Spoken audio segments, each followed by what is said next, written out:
Hi everybody, it's been a while. This is Phil Nowhere. So today we're going to talk about the new Rode PodMic. That's a $99 podcaster microphone, dynamic microphone, meaning it doesn't require phantom power. And I'm pretty surprised about how it works and how I'm applying it to my travel podcasting setup and to my regular in-studio setup. So it's a dynamic microphone, so that means usually it requires a lot of gain on an audio interface or an audio recorder or a mixer. So you'll need something that can require at least 60 dB of gain, which actually is almost all types of audio interfaces, mixers. It's very rare except for maybe the Zoom series of portable recorders where their gain levels are a little bit lower, so you'll need something like a cloud lifter or a fed head. I have tried this out with the fed head, and it does give it that gain it needs, but it actually colors it pretty drastically. So that's been a pretty big turnoff for that, but in reality, I never needed it for that, so it actually is quite irrelevant in the situation. But I would say, as you're hearing from it, this is pretty much it. No coloring on it, no nothing. This is going through the Tascam DR60 Mark II. Pretty clean, pretty cool, in a quiet space. If there's noise around, you'll obviously hear it because it's set on high on the gain level.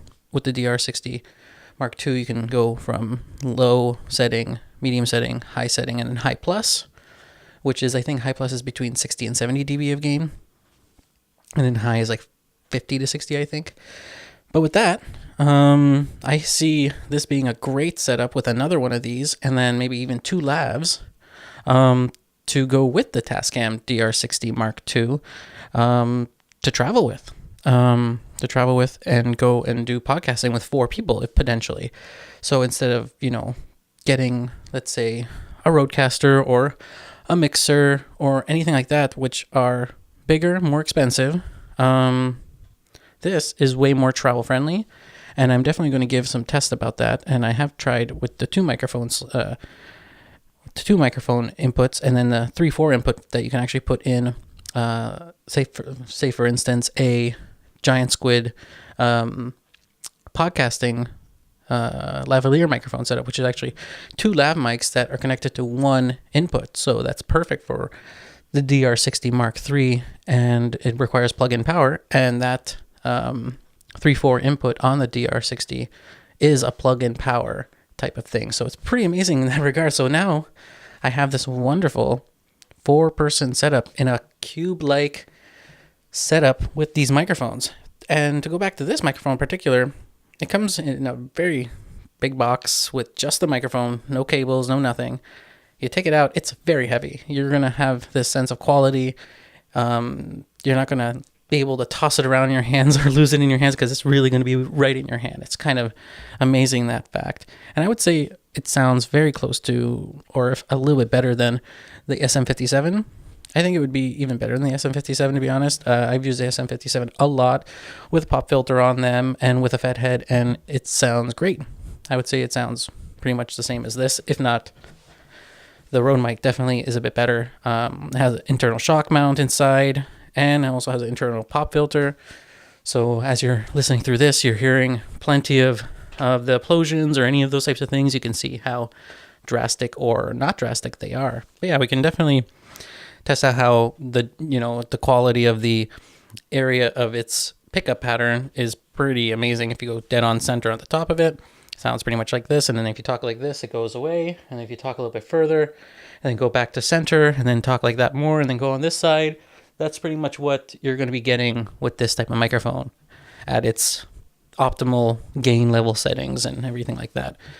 It doesn't have much coloring to it. It definitely does have that deep bass type of sound that you come to expect with let's say more podcasting like type of applications. You can also definitely use this also in a video type of pattern as well, like in a different type of video setup. And because like this obviously is a different type of size footprint than the SM57, SM57 is more like pencil like, this is more like an actual like SM 7B type of thing. I would say it's to par to everybody, whatever needs you need. Like this matches the needs you need. You don't need to spend that extra, $200+ on top of this $99 microphone to be able to go and create and produce wonderful content with something like the Amoon.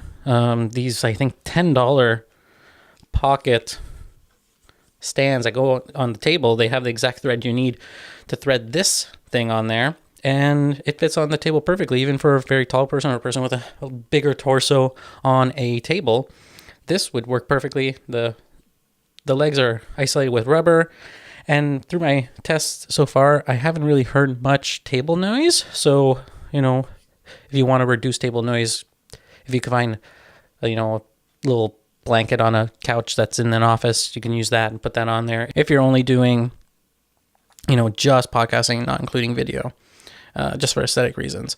So yeah, that's really amazing. Like 2 of these plus lavs, you have 4 people. It's amazing. And your footprint is drastically decreased when you're traveling or if you're doing stuff like that. And just the quality stays the same or is better. And I know a lot of people are using the Audio Technicas lately, and I have not tried those out except in other people's setups, and they make great sound. It's amazing. But I would say if you really want to have a more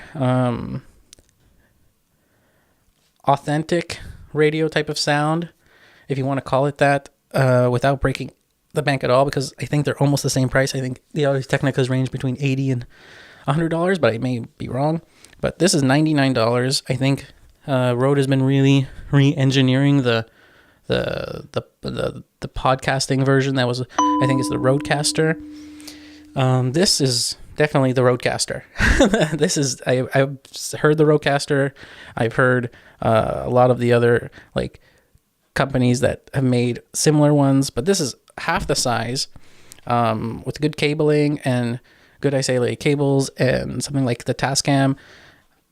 Right now, through my cans, it sounds pretty marvelous. There's limited to no noise. You can just hear that clock. But its pickup pattern is really, really awesome. And you don't have to get really too close. I'm not struggling to be going closer because I'm losing myself. But it's pretty good in that matter. So for your information, if you want to know, my chain is basically microphone, Tascam, DR60 Mark II, and then that's it. That's pretty much what I use for traveling around doing this type of stuff. Tascam's about, I think, $199. Pretty amazing, super versatile system.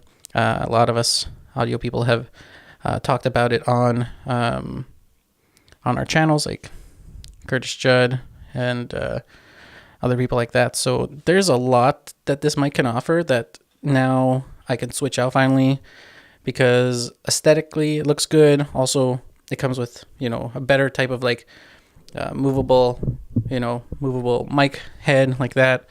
Pretty amazing. It's all very, very well made. It's all metal. I don't think there's a piece of plastic anywhere. So yeah, instead of getting an SM57 with a FET head because you don't have enough gain on a specific type of audio interface, or, if you only have a one-person setup and you really want to just do podcasts on your own and just do Skype interviews, I wouldn't maybe advise getting the Tascam if you're not doing video. Maybe you are, but maybe getting a tube MP, a tube amp MP, separate thing, so you can go from Rode mic to the tube amp, and then from tube amp to an audio interface, and just dial down on the audio interface to the 0, because that preamp that's separate from that other preamp is doing all the work now. So now that preamp that you have in your audio interface, it's going to not need to work at all, or very limited. So putting that down, less noise on that, virtually no noise on the other tube amp, which is basically designed just to do one thing and make it clean and good. I know Art makes a very good tube MP, which is $50, $60, I think. And that's an amazing feature, and it's just superb with a cheap audio interface like a Behringer UMC22. It's just absolutely phenomenal. And so there are many options that you can do with this Rodecaster mic. It's this. It's just, I think maybe it's just the price that's really getting to me, because for $99, it's really a no-brainer. and the quality is the best $99 quality I've ever seen, next to any of the Shure's microphones, like the SM58 and any of those other ones. It just beats that, and it just fits the bill for sound quality for me for doing podcasts. And I'm definitely going to try to get a second one. I know it's very limited right now in quantities all over, but somehow I got one, which is really great. I was hunting for it, and it finally got released here in Canada, so that's kind of good. But it's worth the pre-order and worth the ordering. If you want to order it, special order somewhere, do it. I cannot complain much about it. There's a lot of creative things you can do with it. You can bring it to travel. The footprint is really small, like comparable to SM57 or any of those other type of dynamic microphones that you can like kind of bring around, and are cheap, obviously. But this is not cheap. Like the price is cheap, but the actual quality of it is not at all. And this definitely does say it's more paired to the Rodecaster ecosystem, but this mic works perfectly fine in any interface, any digital recorder. I would say even the Zooms could work on this. I haven't tried it with the Zooms, but as I saw in the research, they barely hit the limits for what this mic can do to get to where it needs to be at a line level. So I would be weary about that. But if you have anything else like a mic Prey or anything more expensive, or a Tascam DR60 Mark II, which is like the best all-arounder prosumer video interface and even podcaster interface, just be able to plug in 4 people or 2 people and just record and go and have sound and have a podcast ready. It's superb. So yeah, hopefully this was helpful. If you have any questions or comments, be sure to let me know down in the comment section below. I know the previous video I did on video podcasting is pretty much the same type of setup, but like I said, now adding like podcasting microphones instead of, shotgun microphones up there, like the Sennheiser MK or MH60 or ME66. Yeah, ME66, which is for different purposes, obviously. Or the pencil microphones from Samson, like I mentioned in the previous video, the Samson CO2s. Again, a different type of application. Be creative with what you want. If you want to have the microphone in the shot, have the microphone that everyone will be like, oh yeah, that's a radio microphone, Anyways, thanks so much for watching, everyone. Like I said, if you have any questions or comments, please be sure to let me know down below, and I will talk to you guys next time. See ya. Bye.